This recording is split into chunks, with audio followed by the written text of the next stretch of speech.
딩동, 딩동, 딸랑딸랑. 신혼집 초인종이 계속 울리는 소리에 잠에서 깼어요.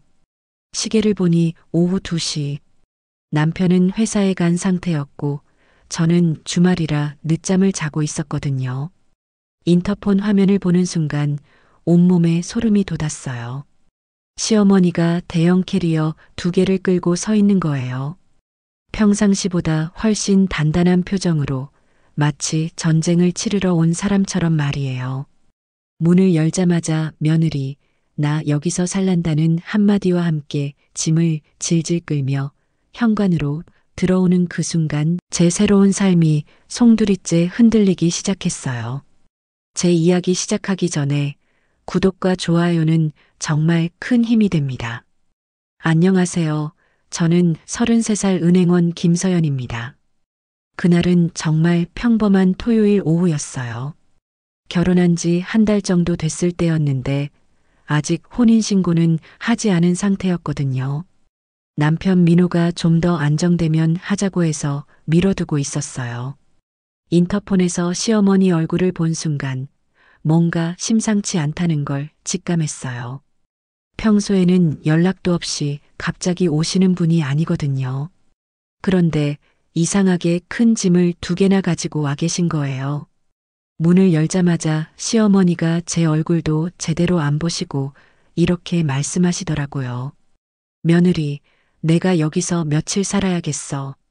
우리 집 보일러가 고장 나가지고 추워서 못 살겠다. 어서 비켜. 이 집 무거워. 그러면서 제가 대답할 틈도 주지 않고 캐리어를 현관 안으로 끌고 들어오시는 거예요. 바퀴 소리가 마루 바닥에 쿵쿵거리면서 울려 퍼졌어요. 어머니, 갑자기 오시면 곤란해요. 미리 연락이라도 주셔야. 연락? 며느리가 시어머니한테 연락하라고? 참 요즘 애들은 버릇이 없어. 이 집이 누구 덕에 생긴 줄 알아? 순간 머리가 하얘졌어요. 이 집은 제가 5년 동안 아껴가며 모은 돈과 대출을 받아서 마련한 집이거든요.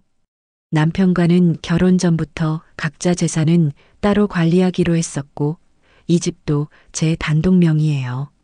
어머니, 이 집은 제가. 아이고, 그래. 그럼 우리 민호는 여기서 뭐 하고 있는 거야? 공짜로 얹혀 살고 있는 거야?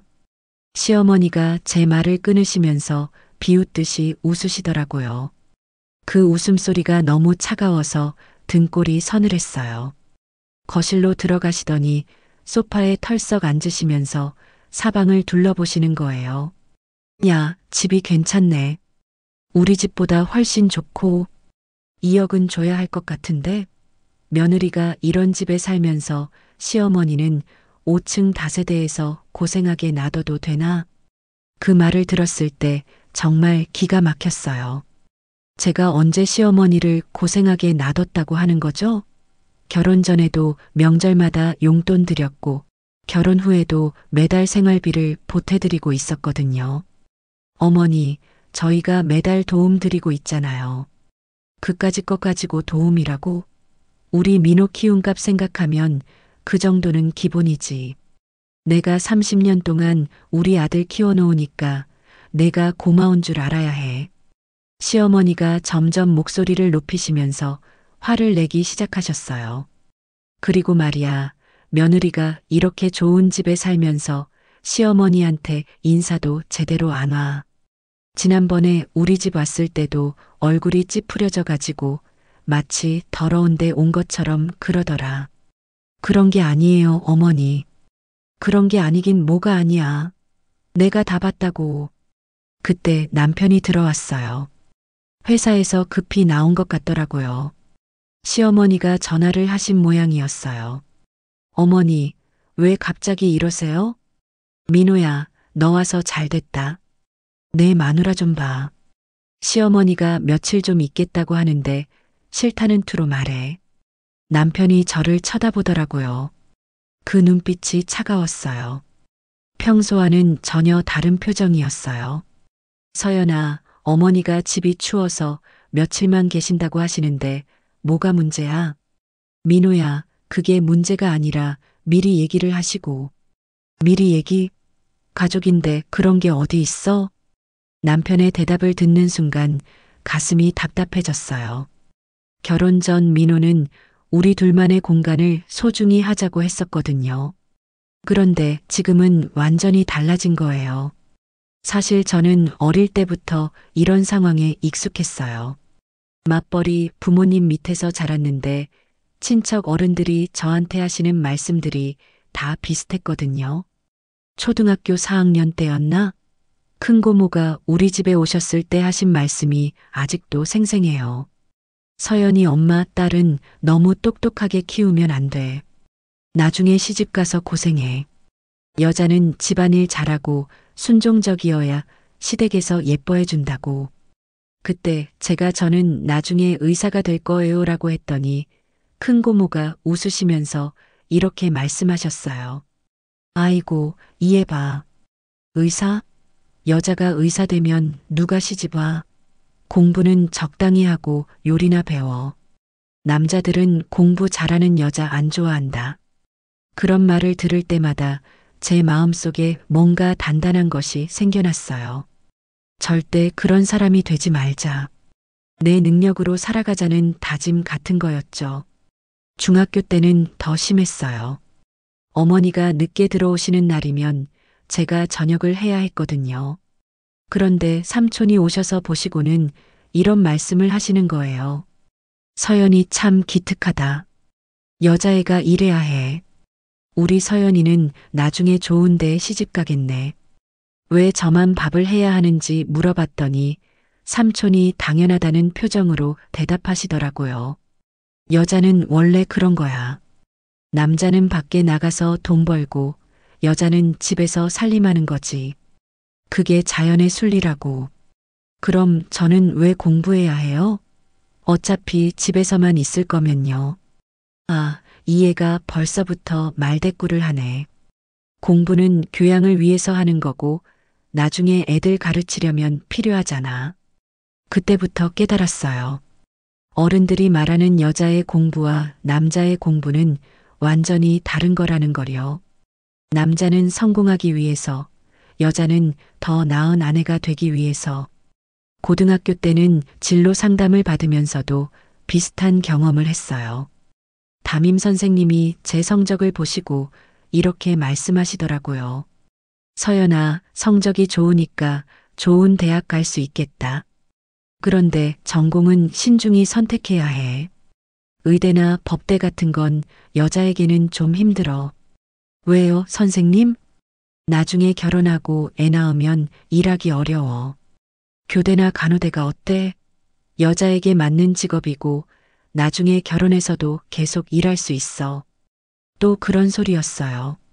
제가 뭘 하고 싶은지는 묻지도 않고 결혼 후에 일만 생각하라는 거였죠. 그런 말들을 들을 때마다 속에서 뭔가 끌어올랐어요. 왜 제 인생을 제가 정할 수 없는 거죠? 왜 항상 누군가의 딸, 누군가의 아내로만 살아야 하는 거죠? 부모님은 그래도 나은 편이었어요. 특히 아버지는 서연이가 하고 싶은 거 해라. 요즘 세상에 여자라고 못할 게 어디 있나라고 말씀해 주셨거든요. 하지만 어머니는 조금 다르셨어요. 아빠 말씀도 맞지만 서연아, 너도 현실을 생각해야 해. 여자가 너무 강하면 나중에 결혼 생활에서 힘들어질 수 있어. 적당히 타협하면서 사는 것도 필요해.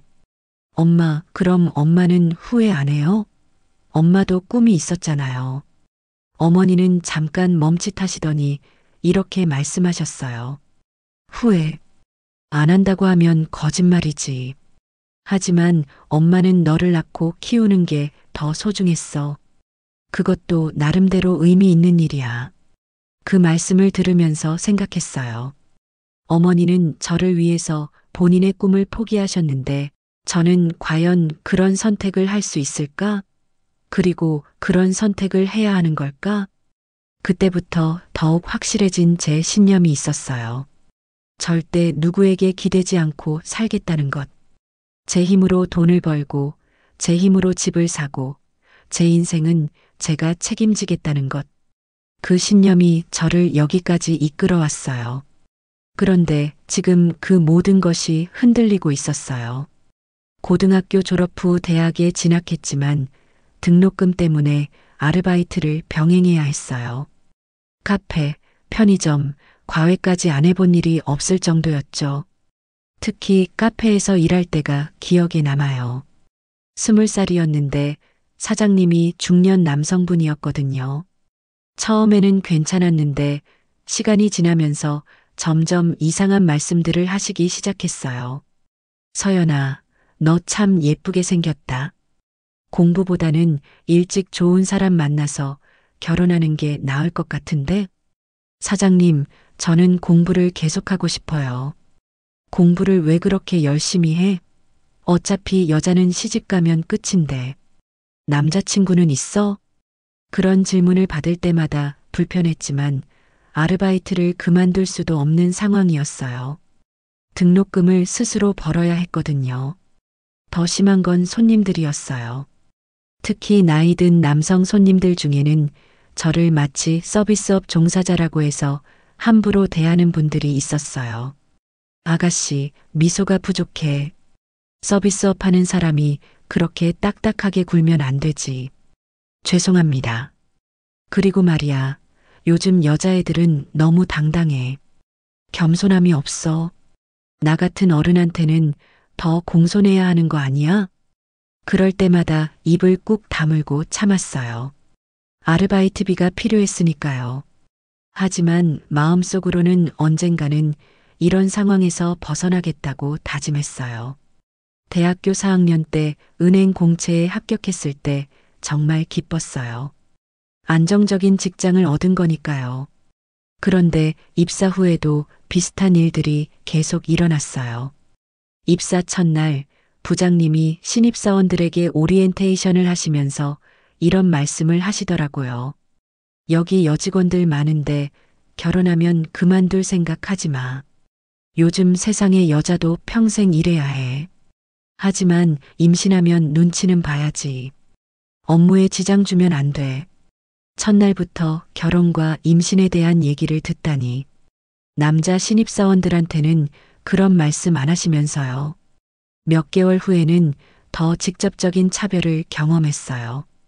같이 입사한 남자 동기가 저보다 업무 성과가 떨어지는데도 승진 대상에 먼저 올라간 거예요. 부장님, 제가 실적이 더 좋은데 왜 김 대리가 먼저 승진 대상이 되는 거죠? 서연 씨, 김 대리는 가장이야. 부양해야 할 가족이 있어. 서연 씨는 아직 총각이고 나중에 결혼하면 남편이 생계를 책임질 수 있잖아. 그런 기준으로 승진을 결정하는 게 맞나요? 야야, 그런 식으로 따지면 안 돼. 회사도 현실을 고려해야 하는 거야. 여자는 언제 그만둘지 모르니까. 그때 정말 화가 나서 인사팀에 문의까지 했어요. 하지만 돌아온 답변은 승진은 종합적인 평가에 의한 것이라는 뻔한 얘기뿐이었어요. 그래도 포기하지 않고 계속 일했어요. 남들보다 입에는 열심히 해서 실력으로 인정받겠다고 생각했거든요. 야근도 마다하지 않았고 주말에도 자기 개발을 위해 공부했어요. 26살 때 드디어 승진을 했어요. 같은 기수 중에서는 늦은 편이었지만 그래도 제 노력이 인정받는다는 게 뿌듯했어요. 그때쯤부터 집을 사야겠다는 생각을 했어요. 전세살이에 지쳤거든요. 집주인 눈치 보면서 살기 싫었어요. 서연아, 너 혼자 집 사겠다고? 여자 혼자 집 사면 나중에 결혼할 때 문제될 수도 있어. 어머니가 걱정하시더라고요. 엄마, 왜요? 제 돈으로 제 집 사는 게 뭐가 문제예요? 문제가 되는 게 아니라 남자들이 그런 걸 부담스러워할 수도 있다는 말이야. 집까지 있는 여자를 만나면 남자 입장에서 위축될 수 있잖아. 그럼 그런 남자는 만나지 않으면 돼요. 서연아, 너무 이상적으로 생각하지 마. 현실은 다르다고. 하지만 저는 집을 샀어요. 5년 동안 모은 돈과 대출을 합쳐서 2억짜리 아파트를 샀어요. 제 이름으로 된 등기부등본을 받았을 때의 그 뿌듯함은 지금도 잊을 수 없어요. 그리고 그 집에서 민호를 만났어요. 건물 엘리베이터에서 처음 마주쳤는데 3살 연하의 조용한 남자였어요. 안녕하세요. 저는 5층에 사는 박민호입니다. 안녕하세요. 7층 김서연이에요. 그렇게 시작된 인연이었어요. 민호는 다른 남자들과 달랐어요. 제가 집을 혼자 샀다는 얘기를 들어도 대단하시네요 라고 말해줬거든요. 보통 남자들은 그런 얘기 들으면 부담스러워 하던데. 왜요? 본인 능력으로 집까지 마련하신 거잖아요. 존경스러워요. 그런 민호의 반응이 좋았어요. 드디어 저를 이해해주는 사람을 만났다고 생각했거든요. 하지만 결혼을 앞두고 나서부터 민호가 조금씩 달라지기 시작했어요. 민호와 1년 정도 교제한 후에 결혼 얘기가 나왔어요. 처음에는 모든 게 순조로웠어요. 서로 독립적으로 살아온 사람들이니까 결혼 후에도 각자의 영역을 존중하기로 했거든요. 서연 씨가 마련한 집에서 살게 되는 거니까 생활비는 제가 더 많이 낼게요. 고마워요. 그럼 저는 관리비랑 공과금 정도 낼게요. 그렇게 합리적으로 정리가 됐다고 생각했어요. 그런데 문제는 시어머니를 뵈러 갔을 때부터 시작됐어요. 시댁은 5층 다세대 주택이었는데 엘리베이터가 없어서 걸어 올라가야 했어요. 계단이 좁고 낡았는데 복도에는 이런저런 물건들이 쌓여 있었어요. 어머니, 안녕하세요. 아, 우리 며느리 왔구나.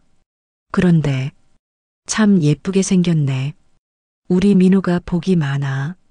시어머니는 처음에는 반갑게 맞아주셨어요. 하지만 대화를 나누면서 점점 이상한 기류가 흘렀어요. 며느리야, 결혼하면 어디서 살 생각이야? 저희가 살고 있는 아파트에서 살 예정이에요. 아, 그 집? 민호가 얘기했는데 괜찮은 집이라고 하더라. 그런데 그 집이 누구 명이야? 순간 민호가 당황하는 표정을 지었어요. 아마 시어머니에게 제 집이라고 얘기하지 않았나 봐요. 제 명의예요, 어머니. 아, 그래. 민호야, 너는 뭐 하고 있었어? 신혼집도 여자가 마련하게 하고. 어머니, 그게 아니라. 그게 아니긴 뭐가 아냐. 남자가 집도 못 마련하고 결혼한다고? 체면이 서니? 시어머니의 목소리가 점점 커졌어요. 민호는 아무 말도 못하고 고개만 숙이고 있더라고요. 어머니, 요즘은 꼭 남자가 집을 마련해야 하는 건 아니에요. 저희가 함께 사는 거니까. 함께 사는 거? 그럼 며느리 집에서 얹혀 사는 거야, 뭐야? 우리 민호가 대릴 사위가 되는 거야? 대릴 사위라는 말을 듣는 순간 기분이 나빠졌어요. 21세기에 무슨 대릴 사위예요. 그런 게 아니에요, 어머니. 저희는 서로 존중하면서. 존중? 며느리가 시어머니한테 존중 운운하면서 말대꾸를 해? 참, 요즘 애들은 버릇이 없어도 너무 없어. 그때부터 분위기가 싸해졌어요. 저녁을 먹으면서도 시어머니가 계속 비꼬는 말씀을 하시더라고요. 우리 민호가 좋은 집에서 살게 됐네. 며느리 덕분에. 고마워야겠어. 어머니, 그런 식으로 말씀하시면. 어떤 식? 사실을 말하는 건데. 뭐가 문제야? 며느리가 집주인이니까 우리 민호는 세입자고 그런 거 아니야?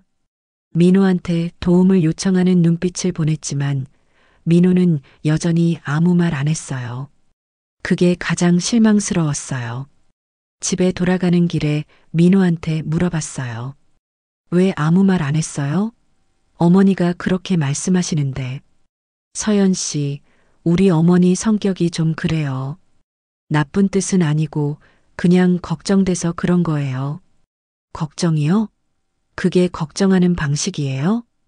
어머니가 원래 직설적이세요. 시간이 지나면 괜찮아질 거예요. 그런 말을 들으면서도 뭔가 불안했어요. 정말 시간이 지나면 괜찮아질까? 몇 주 후에 또 시댁에 갔을 때는 더 심했어요. 며느리야, 결혼 준비는 어떻게 하고 있어? 예단은 얼마나 받을 생각이야? 예단은 안 받으려고 해요, 어머니. 안 받아? 왜? 다른 집 며느리들은 다 받는데. 저희는 서로 부담 주지 않기로 했어요. 부담을 주지 않기로 했다고? 그럼 우리가 뭔가 줘야 하는 거 아니야? 집은 며느리가 마련했으니까 예단이라도 줘야 체면이 서지. 정말 괜찮아요, 어머니. 괜찮긴 뭐가 괜찮아. 며느리가 이렇게 나오면 우리가 구두쇠 된 것 같잖아. 그리고 말이야, 집이 며느리 명의면 나중에 이혼하면 어떻게 돼?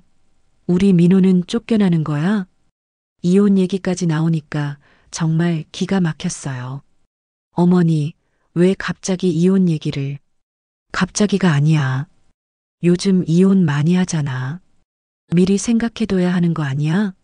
집도 며느리 거, 돈도 며느리가 더 많이 버는데 우리 민호 입장이 뭐가 돼?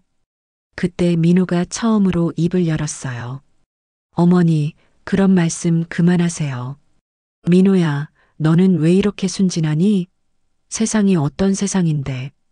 여자한테 다 맡겨놓고 나중에 후회하지 마. 그날 집에 돌아와서 민호와 진지하게 대화를 했어요. 민호 씨, 어머니가 계속 그런 식으로 말씀하시면 결혼하기 힘들 것 같아요. 서연 씨, 조금만 참아주세요. 어머니가 적응하실 시간이 필요해요. 적응이요? 저한테 적응하라는 거예요. 어머니한테 적응하라는 거예요? 둘 다요. 서로 맞춰가야죠. 그 대답을 듣고 뭔가 답답했어요. 왜 제가 맞춰야 하는 거죠? 잘못한 게 없는데. 결혼 한 달 전쯤에 시댁에서 식사 초대를 받았어요. 예비 며느리한테 맛있는 거 해주겠다고 하시면서요. 처음으로 따뜻한 말씀을 해주시는 거라서 기대가 됐어요. 그날 시댁에 가는 길이 유독 힘들었어요. 지하철에서 내려서 15분 정도 걸어야 했는데 동네 자체가 좀 낙후된 느낌이었거든요. 5층까지 올라가는데 숨이 차더라고요. 엘리베이터가 고장난 지 몇 달 됐다고 하시더라고요. 복도에는 각 집에서 내놓은 쓰레기 봉투들이 쌓여 있었고 어디선가 담배 냄새가 났어요. 어머니, 안녕하세요. 아, 왔구나. 힘들었지? 엘리베이터가 고장나서 미안해. 집 안으로 들어가니까 생각보다 좁았어요. 방 2개에 거실 하나, 부엌은 정말 작았어요. 그런데 물건들이 너무 많았어요. 온갖 생활용품들이 곳곳에 쌓여 있었고 특히 민호 관련 물건들이 유독 많이 보였어요. 여기 앉아. 민호가 어렸을 때 상장들이야. 공부 참 잘했거든. 시어머니가 상장들을 꺼내 보여주시면서 자랑하시더라고요. 우리 민호가 어렸을 때부터 똑똑했어. 반에서 1등도 하고 학생회장도 하고 그때는 정말 자랑스러웠지. 그렇구나요. 민호 씨 어린 때 사진도 있어요? 있지, 많이 있어. 그러면서 앨범을 가져오시더라고요. 민호 사진이 정말 많았어요. 아기 때부터 성인이 될 때까지 빼곡히 정리되어 있었어요. 어머니가 민호 씨를 정말 많이 사랑하시는 게 느껴져요. 당연하지. 하나뿐인 아들인데. 아버지가 일찍 돌아가셔서 내가 혼자 키웠거든. 얼마나 힘들었는지. 그때부터 시어머니가 과거 얘기를 하기 시작하셨어요. 민호 아버지가 민호 고등학생 때 돌아가셨어. 갑자기 심장마비로. 그때부터 정말 힘들었지.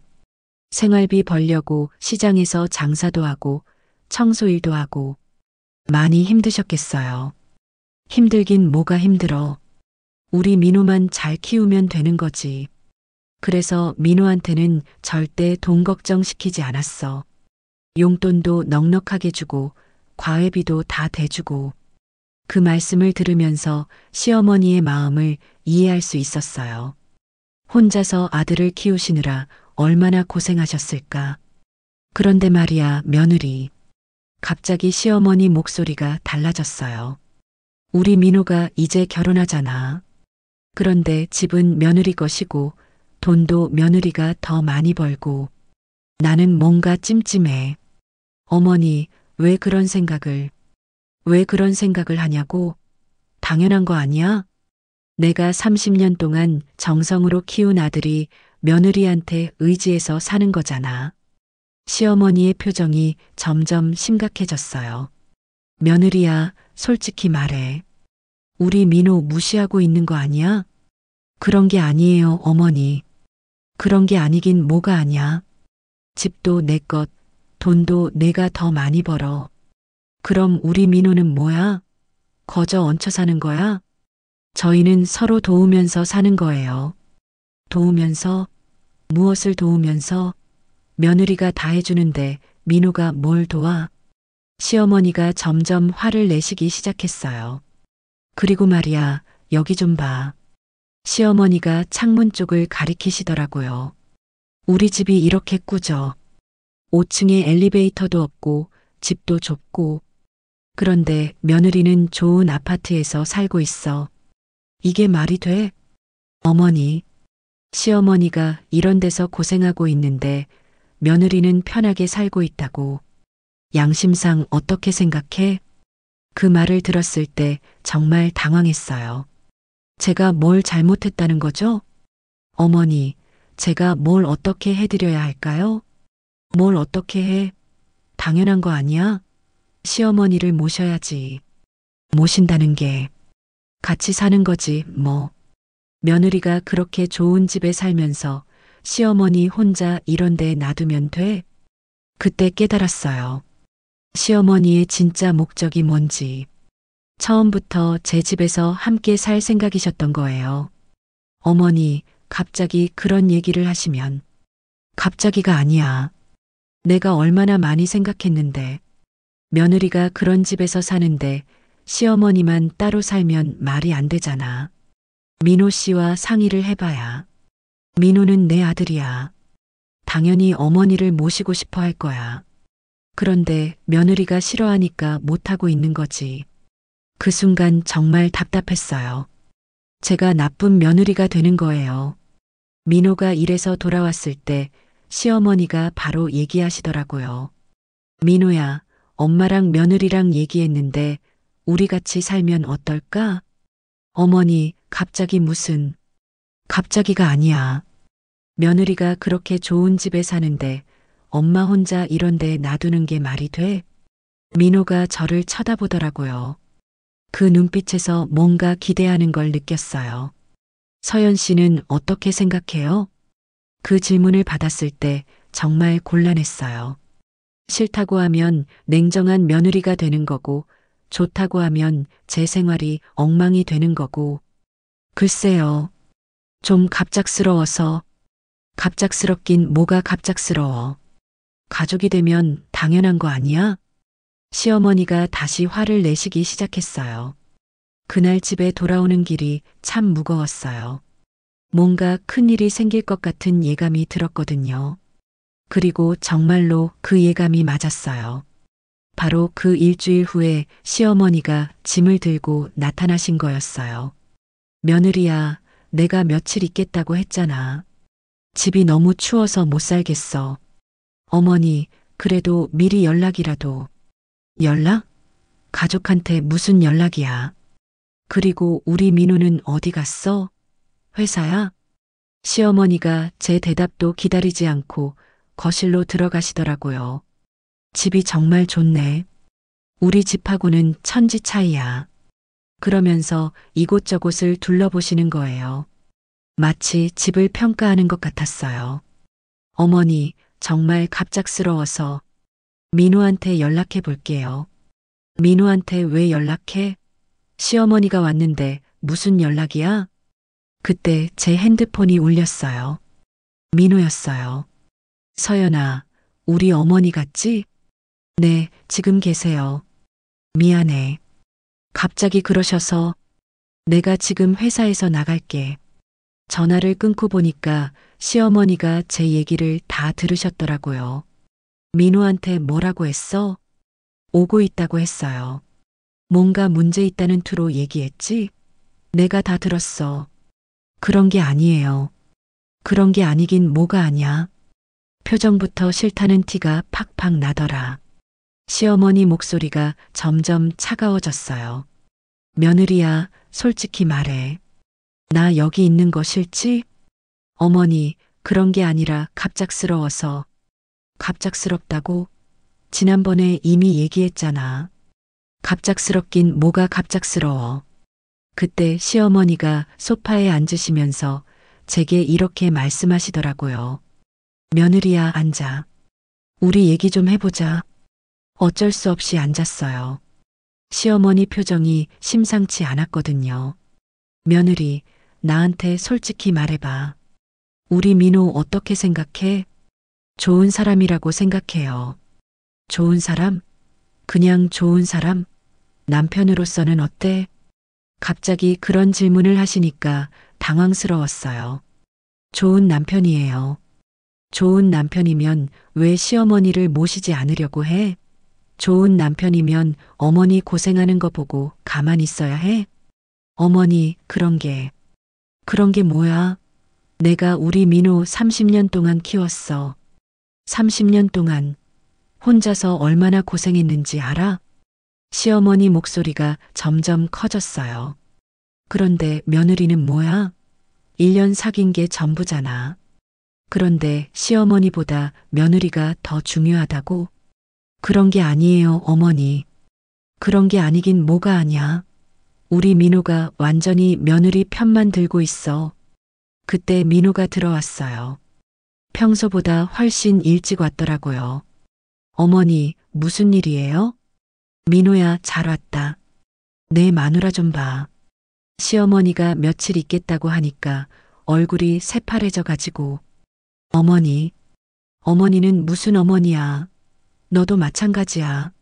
어머니보다 마누라가 더 중요하지? 민호가 난처한 표정을 지었어요. 어머니, 그런 게 아니라 미리 상의를 했으면. 상해? 가족끼리 무슨 상이야? 시어머니가 며느리 집에 며칠 있는 게 그렇게 큰일이야? 며칠이 아니라 계속 살려고 하시는 거 아니에요? 제가 참다 못해 그렇게 말했더니 시어머니 얼굴이 완전히 돌변했어요. 뭐라고? 내가 언제 계속 살겠다고 했어? 지난번에 같이 살자고. 그때는 그때고 지금은 지금이야. 지금은 집이 추워서 며칠만 있겠다는 거야. 하지만 시어머니가 가져온 짐의 양을 보면 며칠짜리가 아니었어요. 캐리어 2개에 이불까지 가져오셨거든요. 어머니, 그럼 언제까지 계실 거예요? 언제까지는 뭐가 언제까지야? 집이 따뜻해지면 가지. 그럼 보일러 수리는 언제 하시고요? 그건 돈이 없어서 못하고 있어. 수리비가 200만 원이래. 200만 원이면 충분히 감당할 수 있는 금액인데 왜 안 하시는지 이상했어요. 어머니, 그럼 제가 보일러 수리비를. 그런 게 아니야. 돈 문제가 아니라고. 시어머니가 갑자기 화를 내시더라고요. 며느리가 이해를 못하네. 내가 여기서 살고 싶어서 온 줄 알아? 우리 민호 걱정 때문에 온 거야. 민호 걱정이요? 그래. 우리 민호가 혼자서 며느리 눈치만 보면서 살고 있더라고. 그래서 내가 와서 지켜보려고 하는 거야. 그 말을 듣는 순간 정말 기가 막혔어요. 어머니, 민호는 눈치 안 봐요. 안 봐? 봐. 내가 다 안다고. 우리 민호가 전화할 때마다 힘들어하는 소리가 들려. 그런 적 없는데요? 없긴 뭐가 없어. 거짓말하지 마. 그때 시어머니가 갑자기 일어나시더니 제 앞으로 다가왔어요. 며느리, 너 우리 민호를 무시하고 있지? 집도 내 거, 돈도 내가 더 벌어서 무시하고 있지? 그런 적 없어요. 없긴 뭐가 없어. 티가 팍팍 나는데. 그리고 갑자기 손을 들어서 제 뺨을 때리시는 거예요. 어머니, 민호가 깜짝 놀라서 달려왔지만 이미 늦었어요. 뺨이 화끈거렸어요. 이게 뭐 하는 짓이에요? 뭐 하는 짓? 버릇없는 며느리 교육시키는 거야. 시어머니한테 말대꾸하는 며느리가 어디 있어. 그리고는 민호한테 이렇게 말하시더라고요. 민호야, 내 마누라가 시어머니를 때렸어. 지금 당장 무릎 꿇고 사과하라고 해. 어머니, 그건 뭐야? 시어머니를 때린 며느리를 그냥 놔둘 거야? 민호가 저를 쳐다봤어요. 그 눈빛에서 뭔가 기대하는 걸 느꼈어요. 정말로 무릎 꿇고 사과하기를 바라는 것 같았어요. 그 순간 정말 절망스러웠어요. 내 남편이 나보다 어머니 편을 들고 있구나. 그 순간 제 머리를 스친 생각이 하나 있었어요. 아직 혼인신고를 하지 않았다는 사실이었어요. 법적으로 보면 저와 민호는 아직 남남이에요. 그리고 이 집은 제 단독 명의예요. 즉, 시어머니는 지금 남의 집에 무단으로 들어와 있는 거였어요. 민호 씨, 저 사과 안 할 거예요. 뭐라고? 시어머니가 믿을 수 없다는 표정으로 저를 쳐다봤어요. 시어머니가 저를 때리셨는데 제가 왜 사과해야 해요? 이 여자가 정말 시어머니를 때린 주제에 저는 어머니를 때린 적 없어요. 오히려 어머니가 저를 때리셨잖아요. 그때 민호가 저한테 다가와서 작은 목소리로 말했어요. 서연아, 일단 사과부터 하고 나중에 얘기하자.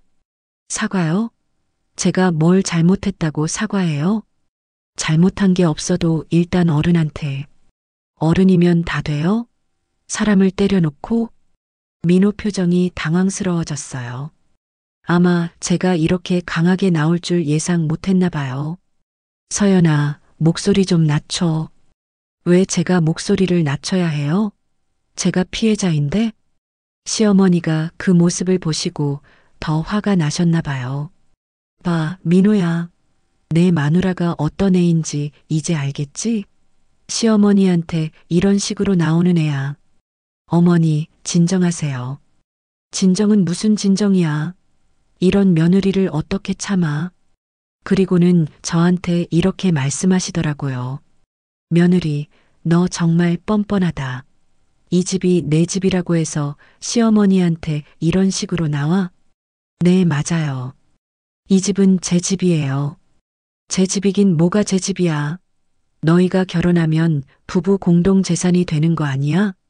그 말을 듣는 순간 확신이 들었어요. 어머니, 저희 아직 혼인신고 안 했어요. 혼인신고? 네, 혼인신고. 법적으로는 아직 남남이에요. 시어머니 얼굴이 순간 굳어졌어요. 그게 무슨 상관이야? 상관 많죠.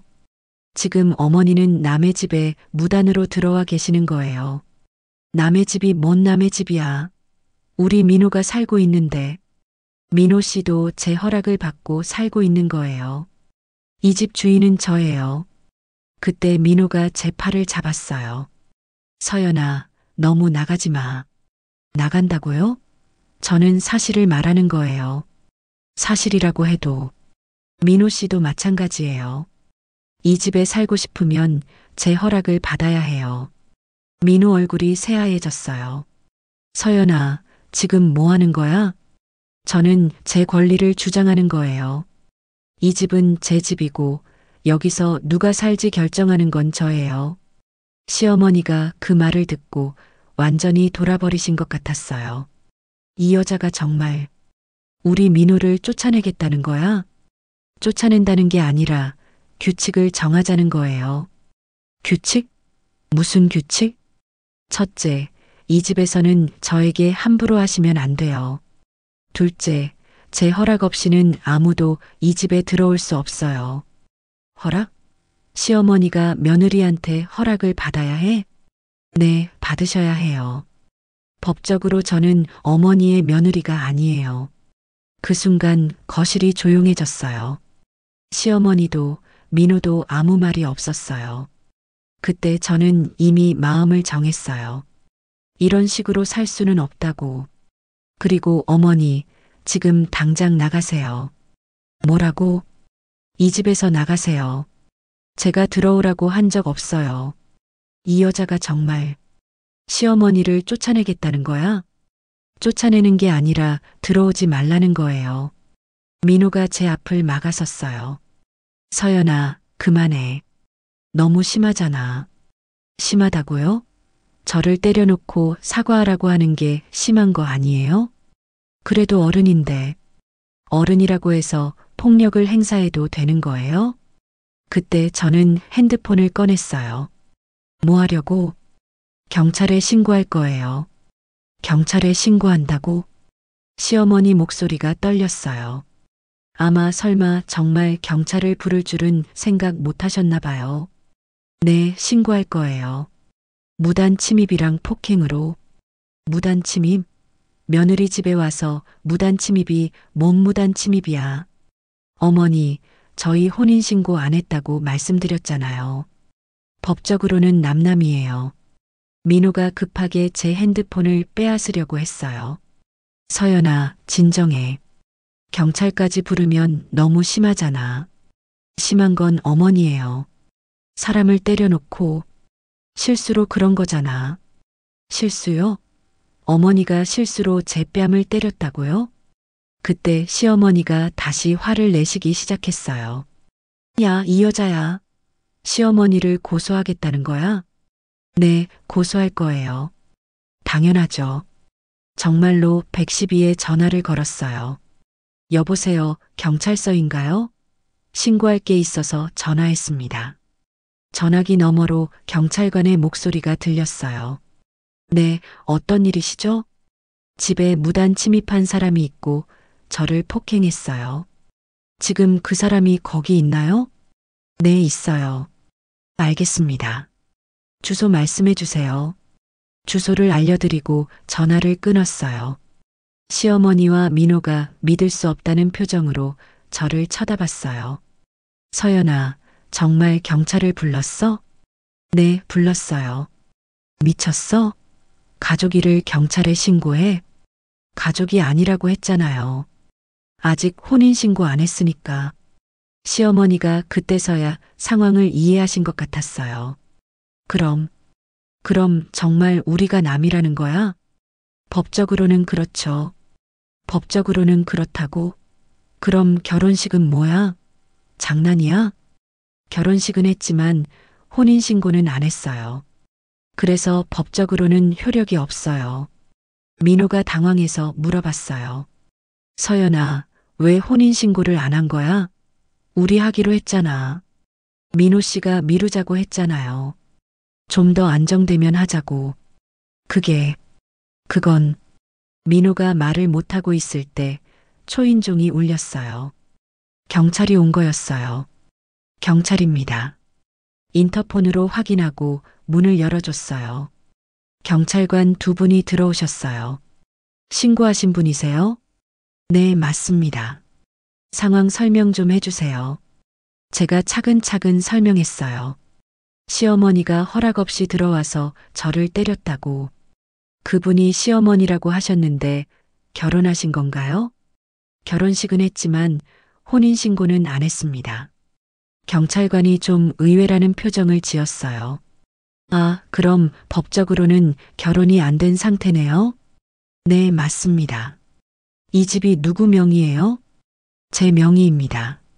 그때 등기부등본을 꺼냈어요. 미리 준비해 둔 거였어요.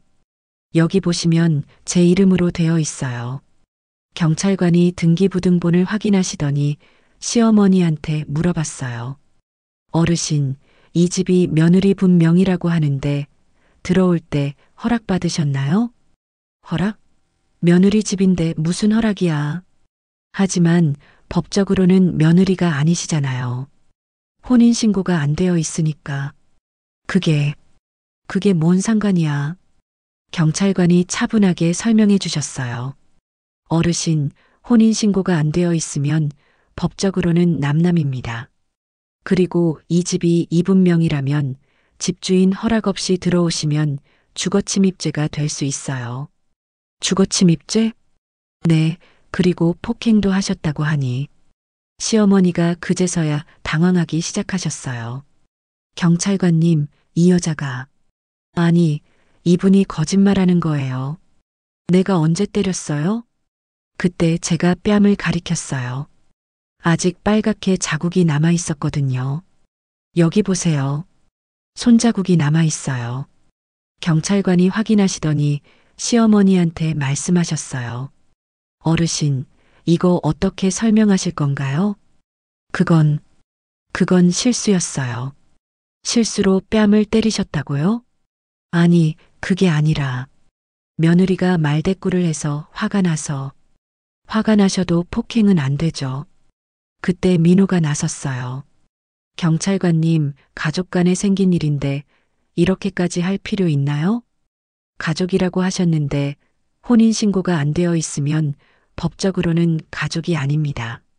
그래도, 그리고 집주인이 나가달라고 하면 나가셔야 해요. 경찰관이 시어머니한테 말씀하셨어요. 어르신, 일단 이 집에서 나가세요. 집주인이 원하지 않으니까. 나가라고요? 내가 왜 나가야 해요? 법적으로 이 집 주인은 이분이고 주인이 나가라고 하니까 나가셔야죠. 시어머니가 민호를 쳐다봤어요. 민호야, 너는 뭐 하고 있어? 내 엄마가 쫓겨나는데. 민호가 어쩔 줄 몰라 하더라고요. 어머니, 어머니는 무슨 어머니야? 내 마누라가 내 엄마를 경찰에 신고했는데. 경찰관이 다시 말씀하셨어요. 어르신 계속 거부하시면 강제로 모셔갈 수도 있어요. 그제서야 시어머니가 포기하신 것 같았어요. 알겠어요. 나갈게요. 하지만 이런 며느리는 처음 봐요. 그러면서 짐을 챙기기 시작하셨어요. 민호야, 너도 가자. 민호가 망설이더니 시어머니를 따라가려고 했어요. 그때 제가 말했어요. 민호 씨도 나가세요. 뭐? 민호 씨도 이 집에서 나가세요. 민호가 믿을 수 없다는 표정을 지었어요. 서연아, 나까지? 네, 당신도 나가세요. 민호가 정말 충격받은 표정이었어요. 서연아, 내가 뭘 잘못했다고 나까지 쫓아내려고 해? 잘못한 게 없다고요? 어머니가 저를 때렸는데 사과하라고 했잖아요. 그건 어머니를 진정시키려고 피해자한테 사과하라고 했다고요? 민호가 할 말이 없는 것 같았어요. 그리고 민호 씨는 끝까지 저 편을 들어주지 않았어요. 결혼한 부부라면 서로를 지켜줘야 하는 거 아니에요? 서연아, 저는 실망했어요. 정말 많이. 경찰관이 상황을 정리하셨어요. 자, 그럼 어르신과 이분은 집에서 나가시고 나중에 문제 있으면 경찰서로 연락 주세요. 시어머니가 마지막까지 화를 내시면서 나가셨어요. 이런 며느리는 처음 봐. 시어머니를 경찰에 신고하다니. 민호도 어쩔 수 없이 따라 나갔어요. 그때 민호가 마지막으로 이렇게 말했어요. 서연아, 나중에 진정하면 연락해. 연락할 일 없을 것 같아요. 그런 말 하지 마. 우리 부부잖아. 부부요? 혼인신고도 안 한 부부가 어디 있어요? 그렇게 말하고 문을 닫았어요. 드디어 집이 조용해졌어요. 그런데 뭔가 허전했어요. 화는 났지만 동시에 슬프기도 했어요. 다음 날부터 민호가 계속 연락을 했어요. 서연아, 어제는 너무 감정적이었어. 차근차근 대화해보자. 하지만 저는 받지 않았어요. 더 이상 대화할 게 없다고 생각했거든요. 일주일 후에 민호가 직접 찾아왔어요. 서연아, 문 좀 열어줘. 우리 얘기해야 할 거 아니야? 할 얘기 없어요. 할 얘기 없긴 뭐가 없어. 우리 결혼했잖아. 결혼했다고 하려면 혼인신고부터 하세요. 그럼 혼인신고 하자. 지금 당장. 하지만 저는 이미 마음을 정했어요. 혼인신고 안 할 거예요. 왜? 우리 사랑하는 사이잖아. 사랑하는 사람은 상대방을 지켜줘야 하는 거 아니에요?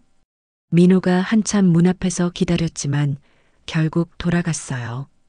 그 이후로 민호는 직장에서도 문제가 생겼나 봐요. 동료들이 소문을 들었나 봐요. 며칠 후에 민호 동료분한테서 연락이 왔어요. 서연 씨죠? 저는 민호 동료 김 과장입니다. 네, 안녕하세요. 민호가 요즘 너무 힘들어해서 연락드렸어요.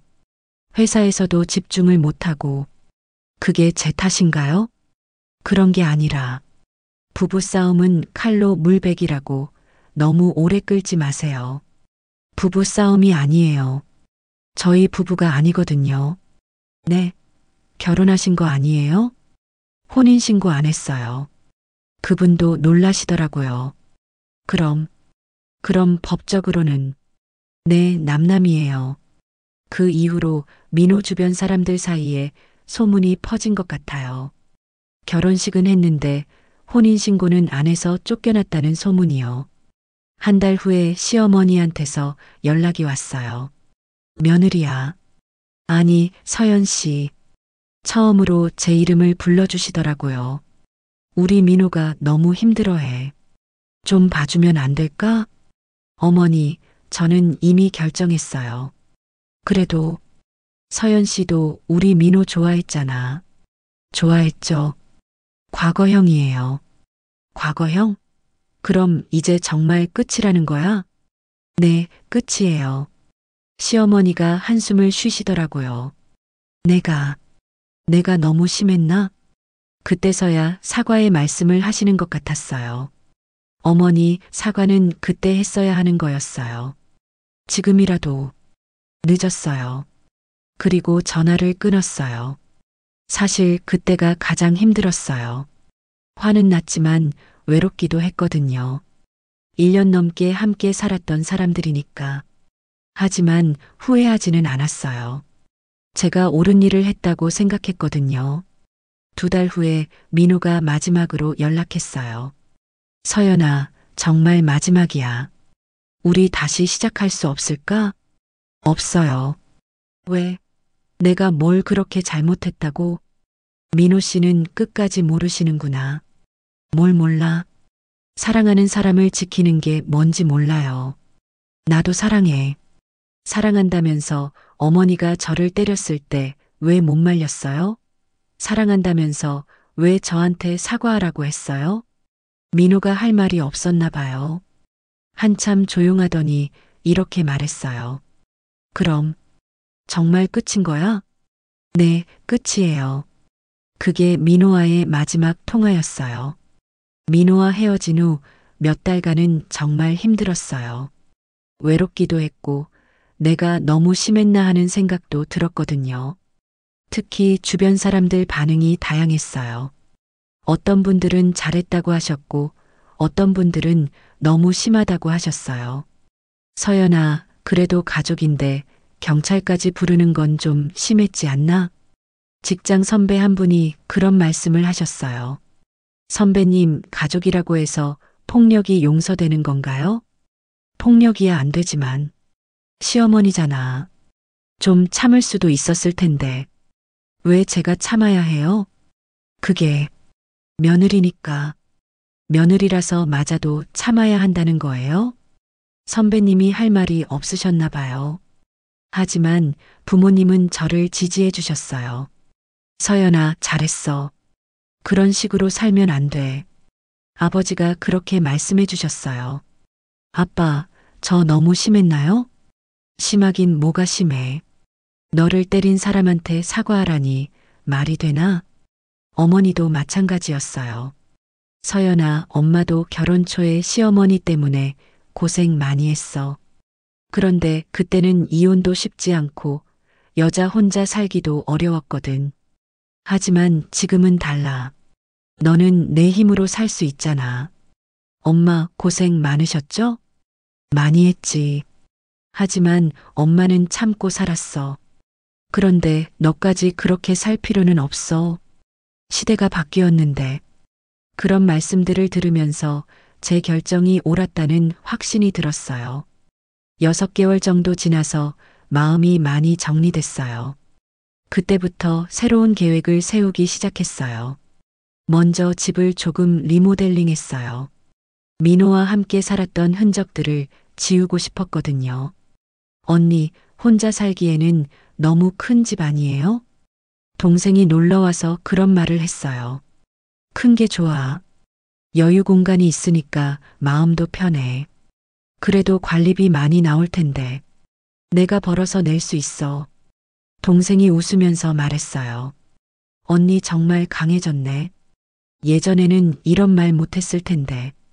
맞는 말이었어요. 예전에는 항상 누군가 눈치를 봤거든요. 부모님 눈치, 친척들 눈치, 회사 상사 눈치. 하지만 이제는 달랐어요. 내 집에서 내 마음대로 살 수 있다는 게 이렇게 좋을 줄 몰랐어요.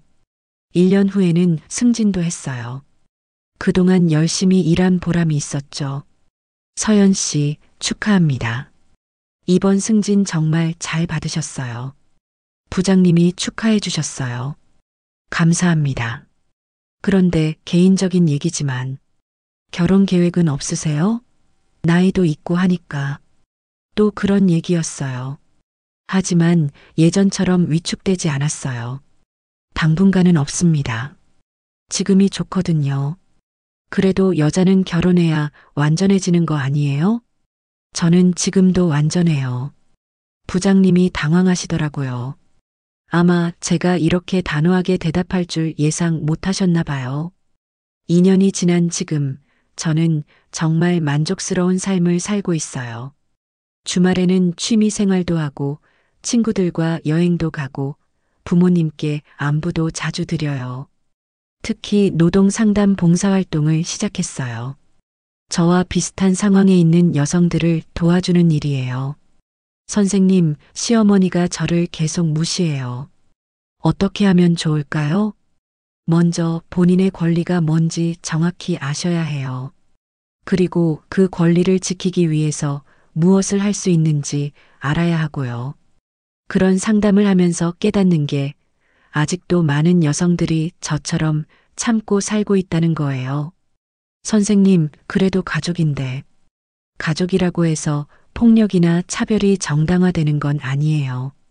하지만 이혼하면 아이들은 어떻게 해요? 아이들에게는 차별받지 않고 사는 엄마의 모습을 보여주는 것도 좋은 교육이에요. 그런 상담을 하면서 제 경험이 다른 사람들에게 도움이 된다는 걸 느껴요.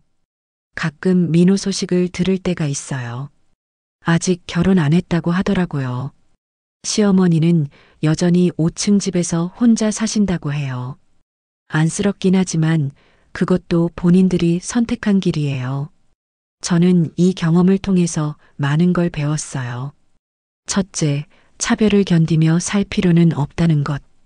어른이라고, 가족이라고 해서 모든 게 용서되는 건 아니에요. 둘째, 내 권리는 내가 지켜야 한다는 것. 아무도 대신 지켜주지 않아요. 심지어 사랑하는 사람도. 셋째, 경제적 독립이 얼마나 중요한지. 제가 이런 결단을 내릴 수 있었던 건 제 힘으로 살 수 있었기 때문이에요. 넷째, 혼자 사는 것도 나쁘지 않다는 것. 외롭긴 하지만 자유롭고 평화로워요. 마지막으로 때로는 용기 있는 결단이 필요하다는 것. 그 순간은 어렵지만 나중에는 후회하지 않게 돼요. 지금도 가끔 생각해요. 그때 그냥 참고 살았다면 어떻게 됐을까? 아마 시어머니는 정말로 우리 집에 눌러 앉으셨을 거고 저는 평생 눈치 보면서 살았겠죠. 그리고 민호는 계속 어머니 편만 들면서 저를 무시했을 거고요. 그런 삶을 사느니 혼자 살면서 자유롭게 사는 게 훨씬 낫다고 생각해요. 물론 언젠가는 새로운 사랑을 만날 수도 있겠죠. 하지만 그때는 절대 타협하지 않을 거예요. 저를 존중해주고 저를 지켜줄 수 있는 사람이어야 해요. 그리고 혼인신고도 미루지 않을 거예요. 애매한 관계로 사는 건 서로에게 도움이 안 되거든요. 지금 저는 정말 행복해요. 내 집에서 내 마음대로 살 수 있고 아무도 저를 함부로 대하지 않아요. 이런 평화로운 삶이 있다는 걸 더 일찍 알았으면 좋았을 텐데요. 혹시 저와 비슷한 상황에 계신 분들이 있다면 용기를 내시기 바라요. 차별을 견디며 사는 것보다 당당하게 자신의 권리를 지키며 사는 게 훨씬 좋아요. 완벽한 가족이란 없어요. 하지만 서로를 존중하는 관계는 만들 수 있어요. 그리고 그런 관계가 아니라면 과감히 정리하는 것도 필요해요. 저는 지금 33살이고 앞으로도 제 인생을 제가 책임지며 살아갈 거예요. 누군가에게 기대지 않고 누구의 눈치도 보지 않으면서요.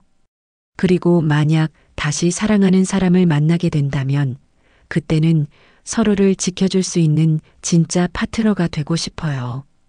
일방적으로 참거나 희생하는 관계가 아니라 평등하고 건강한 관계 말이에요. 마지막으로 하고 싶은 말은 여러분도 본인을 소중히 여기셨으면 좋겠다는 거예요. 가족이라는 이름으로, 사랑이라는 이름으로 행해지는 차별과 폭력은 절대 받아들이지 마세요. 내 권리는 내가 지켜야 해요. 아무도 대신 지켜주지 않거든요. 끝까지 들어주셔서 정말 고맙습니다. 통쾌하셨다면 구독과 좋아요 눌러주세요. 여러분의 응원이 큰 힘이 됩니다.